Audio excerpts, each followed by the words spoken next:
미국에는 상원과 하원이 있죠. 우리에게는 조금 생소한 이 상원은 어떤 역할을 하고 그리고 왜 생겨나게 됐을까요?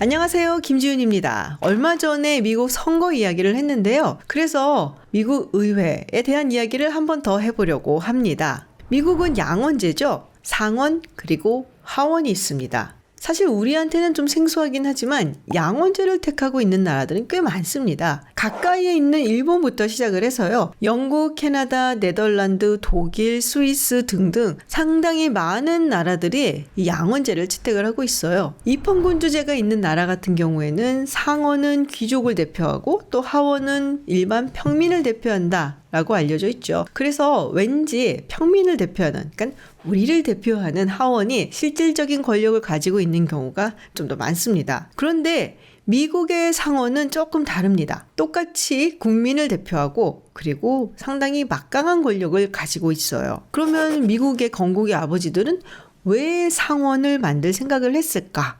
우리가 미국에 대해서 이야기를 할 때 여러 가지 신념이라든지 가치 등을 얘기하는데요. 프론티어 정신이라든지 혁신이라든지 자유라든지 뭐 이런 것들이 있죠. 근데 그 중에서 저는 또 굉장히 중요하다고 생각을 하는 것이 협상을 통한 합의라고 봅니다. 좀 나쁘게 보면 야합인 경우도 있지만 어쨌든 합의를 통해서 뭔가 결과를 이끌어낸다라는 정신이 이 미국 정치계에는 특히나 있는 것으로 보입니다. 특히 초반에 미국의 정치 제도를 만들고 또 헌법을 쓸 때 이 협상과 그리고 합의를 통해서 굉장히 많은 것을 이뤄냈죠. 물론 이제 최근처럼 공화당과 민주당이 서로 으르렁거리고 그야말로 양극화가 아주 심각한 상황에서는 그 어떤 합의도 이뤄내기 힘들다라는 이야기도 있기는 합니다만 미국 정치에서 합의에 이르는 것은 그렇게 보기 드문 경우는 아닙니다. 헌법을 쓸 때도 마찬가지였고요. 그래서 상원도 그 결과물이라고 볼 수가 있겠죠. 사실 미국의 의회는 헌법이 쓰여지기 전부터 만들어졌습니다. 미국 의회의 원조라고 할 수 있는 컨티넨탈 컨그레스부터 시작을 한다고 이야기할 수가 있는데요. 13개의 식민지가 모인 이 컨티넨탈 컨그레스에서 1776년 그 유명한 독립선언서를 작성하게 됩니다. 그리고 1777년에는 Articles of Confederation, 연합규약을 작성을 하고 그리고 1781년에 비준을 하게 되죠. 그런데 문제가 생깁니다.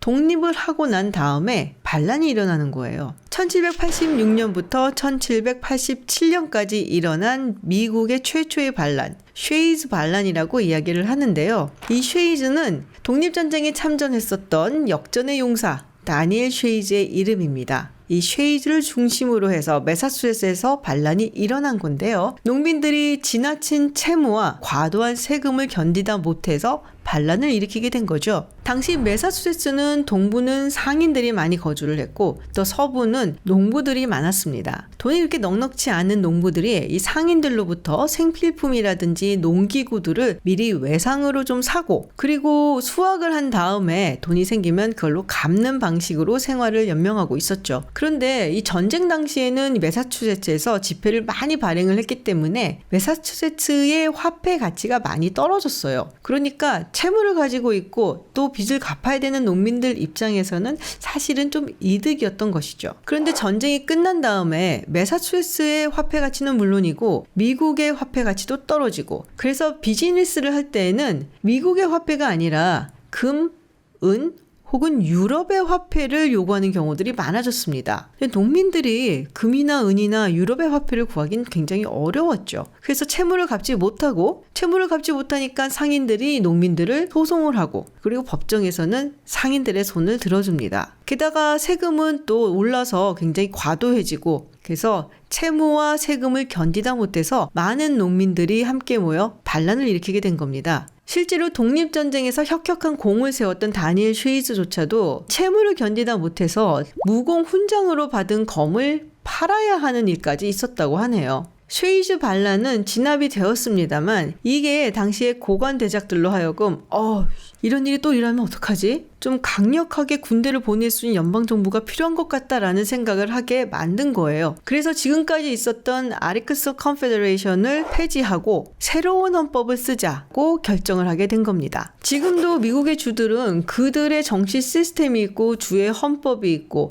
그래서 뭐랄까요? 굉장히 개성이 독특하잖아요. 그런데 당시에 13개의 주들은 정말 그야말로 주권을 가진 조그만 나라와 같다고도 볼 수가 있었습니다. 당연히 주의 법이 있고 주의 제도가 있고 또 문화가 있고 서로가 싫어하는 주들도 있었고요. 그렇기 때문에 새로운 하나의 연방 헌법을 만들기가 상당히 어려웠던 거죠. 그 중에서도 세 가지 쟁점이 있었는데요. 큰 주와 작은 주의 갈등, 부자주와 좀 가난한 주의 갈등, 그리고 노예주와 비노예주의 갈등이 있었습니다. 그리고 상원 같은 경우는 큰 주와 작은 주의 갈등을 해결하기 위한 소산이다 라고 말할 수가 있어요. 그 당시에 가장 큰 주는 버지니아 주였습니다.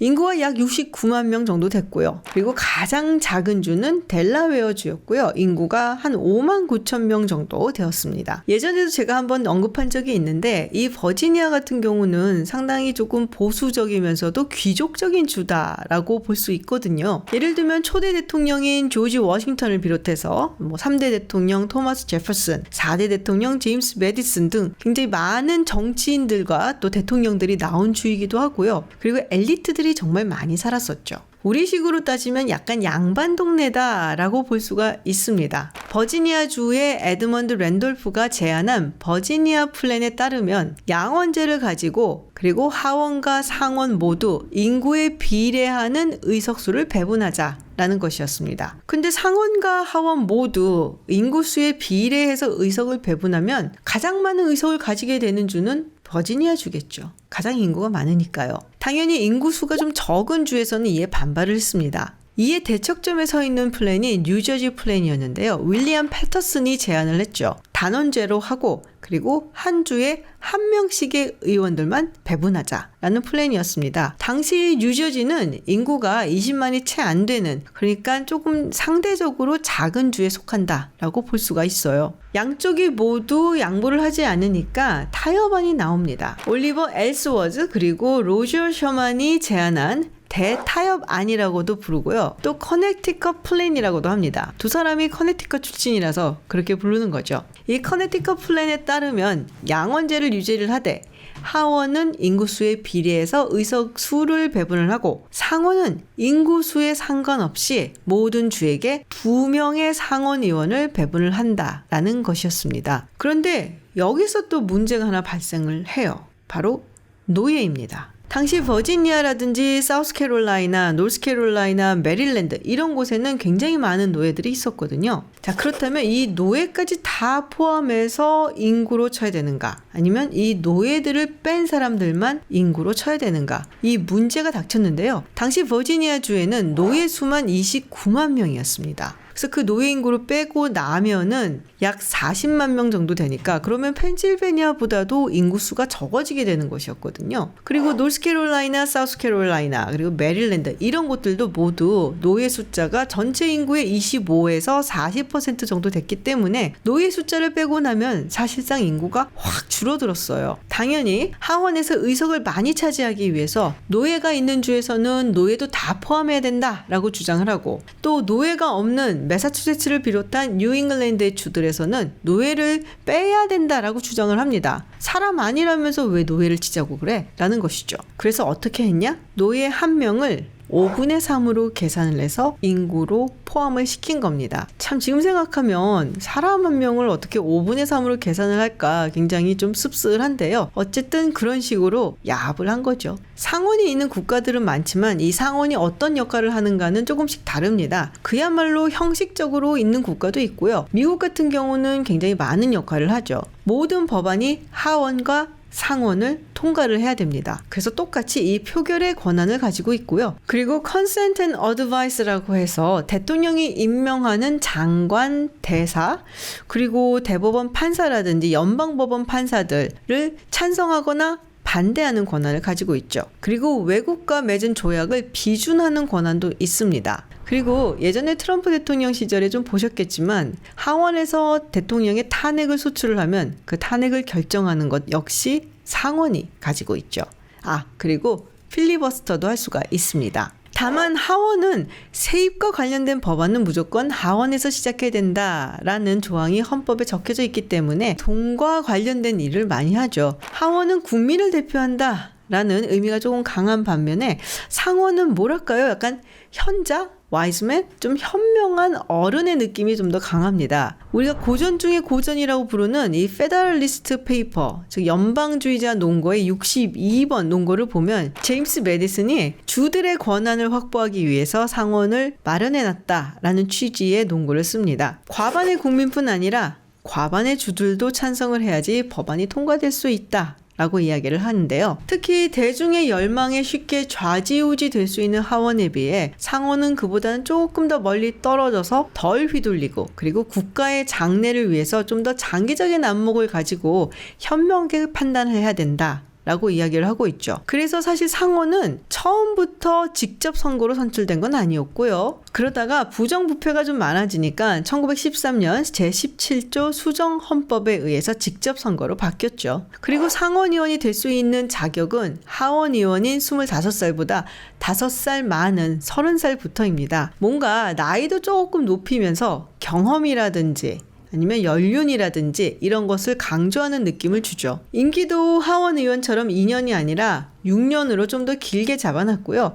그만큼 긴 시간을 두고 좀 더 긴 호흡으로 국가의 장래를 논의하라 라는 의미가 담겨져 있기도 합니다. 그래서 상원 같은 경우는 클래스 1, 클래스 2, 클래스 3 이렇게 나눠놓고 선거를 2년마다 엇갈리면서 치르게 되어 있어요. 그래서 내년에 있을 상원의원 선거에는 34석의 의석수를 두고 이 상원의원이 되고자 하는 후보자들이 경쟁을 하게 됩니다. 합의를 통해서 양원제를 만들어냈는데요. 사실 여기엔 또 하나의 굉장히 큰 뜻이 있죠. 바로 견제입니다. 가끔 미국 정치를 공부하다 보면 소위 말하는 비토 포인트, 그러니까 거부권을 행사할 수 있는 지점들이 너무 많다는 생각을 해요. 하원과 상원에서 이 법안이 둘 다 통과가 돼야 되고, 그리고 두 법안의 차이가 많으면은 그걸 또 합의를 봐서 조율을 하고 다시 또 통과가 돼야 되고, 그런 다음에 대통령의 책상 위로 올라가서 대통령도 찬성을 해야 되고, 만약에 대통령이 거부권을 행사하면 다시 의회로 내려가서 또 통과가 돼야 되고, 그렇게 어렵게 통과가 돼서 법이 만들어진다고 해도 언제든지 위헌 소송에 걸릴 여지가 있는 거죠. 그러면 대법원이 또 판단을 해야 됩니다.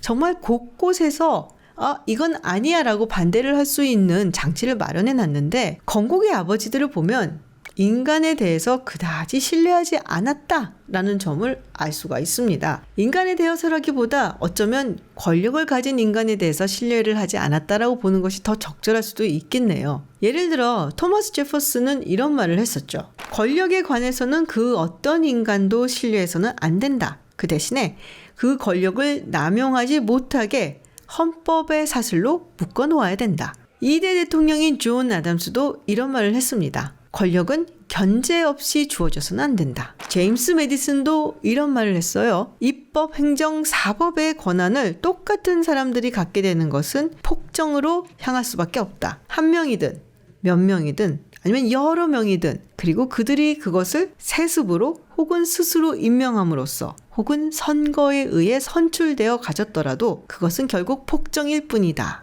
권력을 가진 인간이 얼마나 전횡을 저지를 수 있는가 라는 부분을 간파했다고도 할 수 있고, 인간에 대한 신뢰가 너무 부족한 것이 아닌가라는 생각을 또 할 수가 있는데요. 어쨌든 이렇게 권력을 남용하지 못하게 하는 장치를 곳곳에 심어 놓음으로써 지금까지 그래도 미국의 민주주의가 유지가 되는 것이 아닌가라는 생각도 듭니다. 오늘 영상 여기서 마치고요. 다음에 더 재밌는 내용으로 찾아오겠습니다. 고맙습니다.